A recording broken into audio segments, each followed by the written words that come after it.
Hey, what's going on, everybody? My name is Curtis, and today I'm going to do a review for Zatima Season 4, Episode 7. So, the episode starts off with Fatima. She is really going off on Zach. She feels like he is smothering her, like he is always all over her.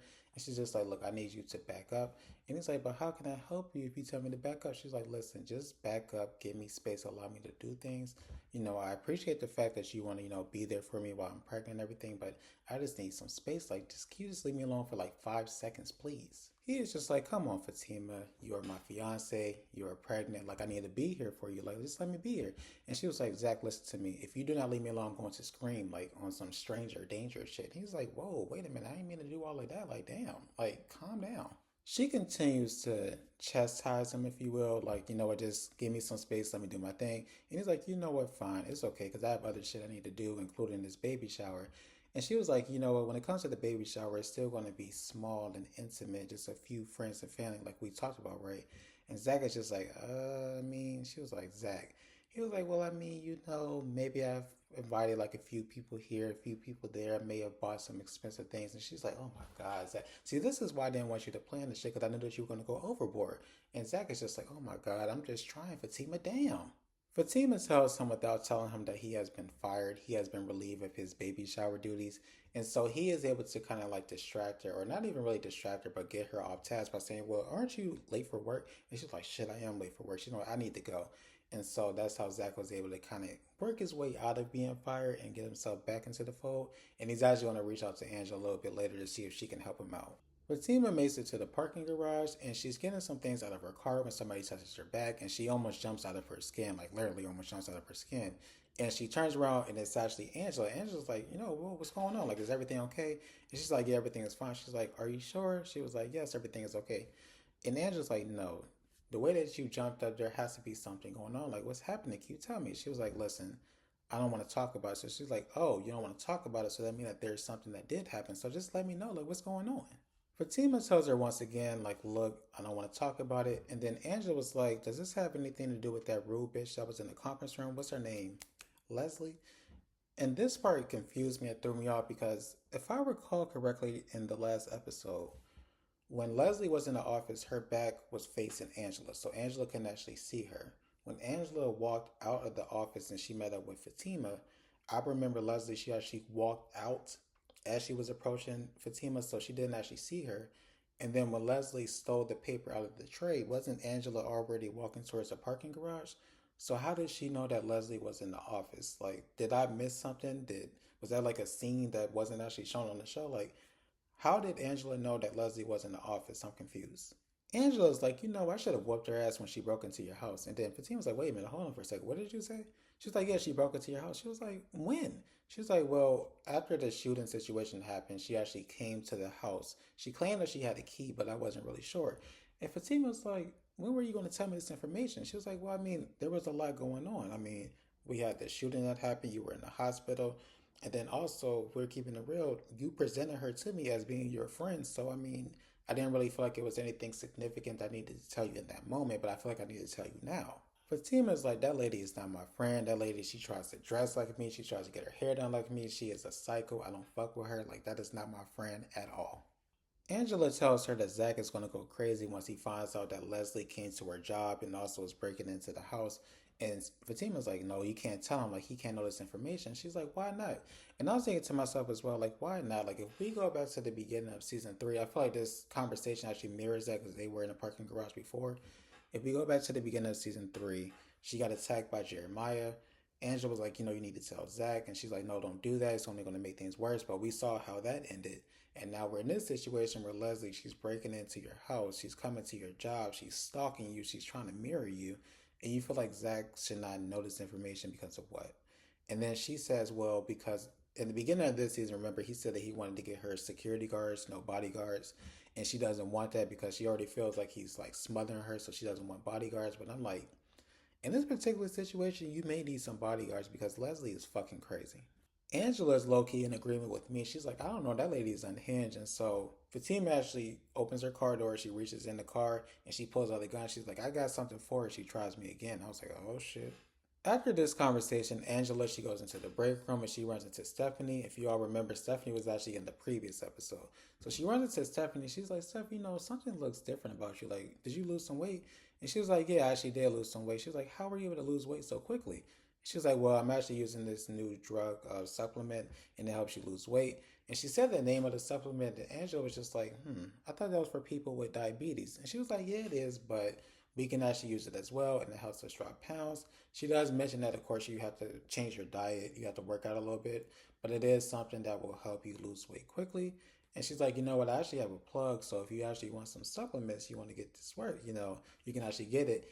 And Angela's like, you know what, that's fine, that's okay, I'm good.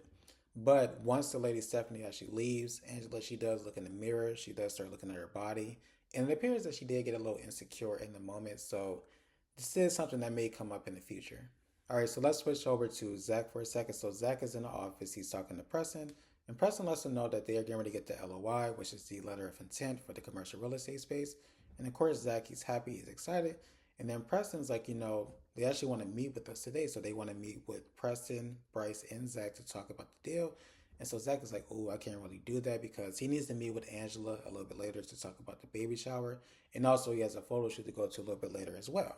Preston tells him, like, you know what, me and Bryce, we can actually meet with them today and then you can meet with them a little bit later. And I personally was a little concerned because I was thinking back to one of the previous episodes. Remember when they were talking about, discrimination and racism within the commercial real estate space? And so, of course, they're going to be okay with Preston, even though he does have like a little accent. They'll be okay with Bryce, I feel like. It'll be cool. But when it comes to Zach, I'm a little concerned how they're going to feel about Zach. Like, I'm not really sure about the ins and outs about how they feel about Zach. And so I feel like since they brought up the whole racism and discrimination thing in previous episodes, I feel like it may come up and it may cause issues with the deal. So I really wish that Zach would have just went and just did it and just kind of like canceled out his meeting with Angela and also just kind of pushed the photo shoot back a little bit. All right, so now let's go back to Fatima. She's in her office and she reaches out to Sage to see if she has had an opportunity to look at the documents that she sent over. And Sage is like, well, unfortunately, I haven't because I'm in the process of recording my album. And Fatima's like, well, can you take a look at it later today or can you look at it tomorrow? And Sage is like, you know what, I'm not really sure when I can look at it because I'm not normally the person that looks over documents. Like, I don't really pay attention to that. And I was a little confused because I was just thinking to myself, like, wait a minute. In the previous episode, if I recall correctly, didn't Sage say that she wanted Fatima to focus on getting her father out of the deal when it comes to her next project, and she wanted everything to be done within 24 hours? And so, for me, if she wants everything to be done within 24 hours, wouldn't she want to rush to look at the documents just to see like what's going on, get like a status update? Like that part didn't make any sense to me. And clearly didn't make that much sense to Fatima because she's like, you know what, the reason why you're probably in the situation that you are in now when it comes to your contracts is because you don't look at them. And Sage was like, well, damn, you don't have to say all that. And Fatima was like, oh shit, I'm sorry. She was like, you know what, it's okay, it's fine. You are a straight shooter. I actually need that in my life right now because it's clearly the truth. I definitely should have looked over my contract beforehand so I wouldn't even be in this situation. So you know what, I actually appreciate you. Fatima asked her, is it possible that you could just squeeze some time in just to look at the contract so we can just go over it together so we can make sure that everything is on the up and up? And so she's like, well, you know what? I'm actually going to go to Los Angeles soon. So is it possible that we could meet today to talk about it? And so initially Fatima was like, oh, I'm not really sure. But then she's like, you know what? I can meet you in a couple of hours so we can talk about it before you go to LA. It's also during the scene that Fatima, she sees Leslie and she's walking through the hallway. She has the same hairstyle, the same outfit. And she's like, what the fuck? And so she actually goes into the hallway to look for her, but she's gone. But in my mind, I do not feel like that was actually Leslie. But speaking of Leslie in this office, so I think it is important to note that it seems like anybody can just walk through the office. And I'm just thinking like that is really like a liability. That's like a hazard. Because what if somebody has a flash drive that they put into somebody's computer? They can hack the entire system. I mean, Leslie was able to go into her office while she was at a lunch break. So it's like, I'm going to need them to tighten up on security when it comes to that office. After this, Belinda and Nathan, they have a conversation. So Nathan, he actually has a box with him and he actually brought back all of the things that he has stolen from Belinda's house. I thought that was funny as hell. And he tells her like, look, when it comes to me and Lori, we're actually going to work things out. I actually want to get back with her. And then Belinda, she actually tried to put her lady moves on them to try to see like if she could convince him to stay with her instead of going back to his wife. And he's like, you know what? I don't really feel anything for you right now, so I'm actually going to go back to my wife. And when it comes to you, I need you to lose my number. I was like, well, damn. All right, y'all. So there was a scene after this in which Connie, she's in the hospital, and there's a lady there, and basically they're talking about the importance of having family, having a support system when it comes to, battling cancer. And it's during this scene that Connie finds out that Jeremiah tried to kill himself, and he's actually in the same hospital. So she is able to figure out what room he is in, and she does go into the room and she has a conversation with him. He looks up and sees her, and you can tell that he's kind of ashamed. And she's just like, what happened? And he's like, I fell. She was like, you fell? Jeremiah, I heard that you tried to kill yourself. And he was like, maybe I did, maybe I didn't.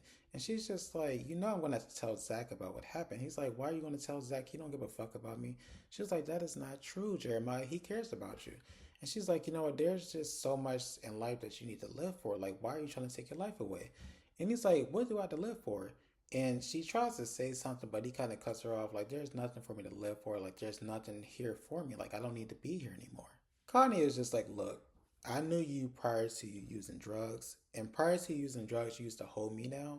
So what I'm going to do in this moment, I'm going to hold you down. I'm not going to leave you alone. I'm going to be here for you. Because remember, she just had a conversation about, family support system. So she wants to be a support system to Jeremiah. And so Jeremiah, you can tell that he accepted that. And so he looks over at Connie. He notices that she has a patch on her chest. And he's just like, what is this patch for? And she's like, oh, well, I'm trying to, do some birth control things because, I don't want to have any more kids. And Jeremiah's like, you know what? Throughout the time of me being on drugs, there have been a lot of things that I've lost. But something that I will always remember and something that I'll always know is when somebody's lying to me and I can tell that you're lying to me. And then Connie, she kind of looks like, oh, shit. And that's how the episode ends. Thank you all so much for watching. Really do appreciate it. I'm going to try to get episode 8 up as quickly as I can. You all have a great rest of your day. Bye.